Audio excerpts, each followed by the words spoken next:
Make America great again అనే Trump నినాదం ఆచరణలో తల్లకిందులు కాబోయే కాలం తరుముకొస్తుందా అనే చర్చ ప్రపంచవ్యాప్తంగా జరుగుతోంది. ఇప్పటికీ అమెరికా సూపర్ పవర్ హోదాను అనుభవిస్తూనే ఉంది. ప్రపంచ జీడీపీలో అమెరికా అతిపెద్ద వాటాదారుగానే కొనసాగుతోంది. దాని మిలిటరీ బడ్జెట్ ఒక్కటే భారతదేశపు మొత్తం బడ్జెట్కు రెట్టింపు. అయినప్పటికీ భవిష్యత్తులో అమెరికాకు దిగే మెట్లు తప్ప ఎక్కే మెట్లు లేవనే వాదన బలంగా వినిపిస్తోంది. ఇరాన్పై అమెరికా ఇజ్రాయెల్ చేసిన దాడి ఫలితాలు ప్రమాదకరమైన ఫలితాలనిచ్చే అవకాశాలు కనిపిస్తున్నాయి. హార్మూజ్ను విముక్తం చేయకుండా, ఇరాన్ పాలనా వ్యవస్థను మార్చకుండా యుద్ధం నుంచి తప్పుకుంటే డాలర్ వ్యవస్థ విచ్ఛిన్నం కావచ్చు. యుద్ధం కొనసాగిస్తే రోజులు, నెలల్లో అది ముగిసే అవకాశం లేదు. మోయలేని భారంగా మారుతుంది. వాణిజ్య రంగంలో ట్రంప్ స్వీయ రక్షణాత్మక చర్యలు చేపట్టారు. దేశాల వారీగా వాణిజ్య లోటును సవరించుకునే పేరుతో ఎడాపెడా టారిఫ్లు విధిస్తూ పోతున్నారు. ఈ చర్యలు అంతిమంగా అమెరికాకు నష్టం చేస్తాయని నిపుణులు చెబుతున్న మాటలను ట్రంప్ చెవికెక్కించుకోవటం లేదు. ఇరాన్పై ఎపిక్ ఫ్యూరీ పేరుతో మహా విధ్వంసకరమైన దాడికి ఇజ్రాయెల్తో కలిసి అమెరికా ఎందుకింత హఠాత్తుగా ఒడిగట్టిందో అమెరికా అధికార వర్గాలే అర్థం చేసుకోలేకపోతున్నాయి. బిలియన్ల కొద్ది డాలర్లను ఏ ప్రయోజనాన్ని ఆశించి తగలిస్తున్నారని అమెరికన్లు నిలదీస్తున్నారు. 6 వారాల యుద్ధం తర్వాత పాకిస్తాన్లో ఇరాన్, అమెరికాలు చర్చలకు ఉపక్రమించాయి. 6 వారాల యుద్ధంలో అమెరికా సాధించిందేముంది? అలీ ఖమేనీని ఉన్నత స్థానాల్లోని మరికొందరిని హతం చేశారు. కానీ పాలనా వ్యవస్థ మారలేదు. ఇరాన్ పాలనా వ్యవస్థను మార్చడం అన్నది అమెరికా పెట్టుకున్న ప్రధానమైన 3 యుద్ధ లక్ష్యాల్లో ఒకటి. అది నెరవేరలేదు. అణుశుద్ధి కార్యక్రమాలను పూర్తిగా నిర్మూలించడం అమెరికా మరో లక్ష్యం. అది నెరవేరలేదు. హర్ముజ్ మార్గాన్ని ఇరాన్ చెర నుంచి విముక్తి చేస్తామని పలికిన బీరాలు కూడా నీరుగారిపోయాయి. ఇరాన్ దర్జాగా తన కరెన్సీలో టోల్ వసూలు చేసుకుంటోంది.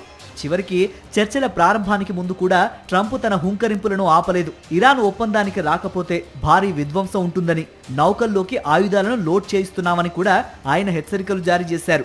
4-5 రోజుల క్రింద ఈ రాత్రితో ఒక నాగరికత అంతం కాబోతోంది అంటూ ట్రంప్ చేసిన హెచ్చరికపై తీవ్ర నిరసనలు వ్యక్తమయ్యాయి. నాగరికతలను అంతం చేసే విపరీత బుద్ధి ఏమిటని ప్రశ్నించారు. అమెరికాకు మెసెంజర్గా ప్రారంభమైన పాకిస్తాన్ పాత్ర చర్చల్లో మధ్యవర్తి స్థాయికి మారింది.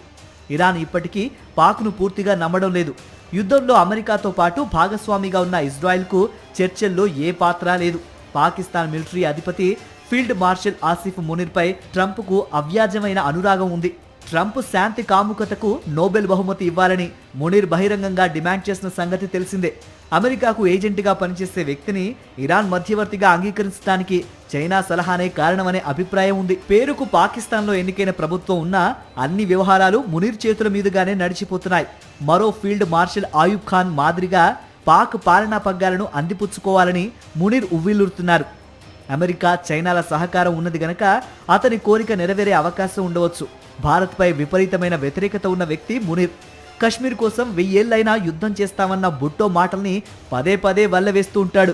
ఆయన ఏర్పాట్లతో జరుగుతున్న చర్చల ఫలితంపై ఆయనకే ఆసక్తి లేదు. ప్రజల్లో తన ప్రతిష్ట పెరగటం, అమెరికా ఆజ్ఞలు పాటించటమే ఆయనకు కావాల్సింది.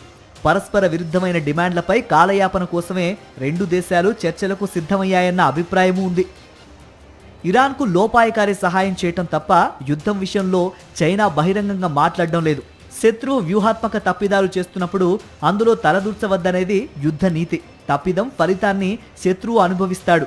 ఇంకో నెల రోజుల్లో ట్రంప్, షీ జిన్పింగ్ల మధ్య శిఖరాగ్ర సమావేశం జరగనుంది. ఈ లోపల ఇరాన్ యుద్ధంలో చేతులు కాల్చుకుని బలహీనపడే ట్రంప్ తన ఎదురుగా కూర్చుంటే గట్టిగా బేరమాడే శక్తి షీకి లభిస్తుంది. చైనా వాళ్లకు వ్యాపార కిటుకులు బాగా తెలుసు. ట్రంప్ ఇరాన్ యుద్ధంలో నిజంగానే చేతులు కాల్చుకుంటే ఇరాన్ ఒక బలమైన ప్రాంతీయ శక్తిగా ఎదుగుతుంది.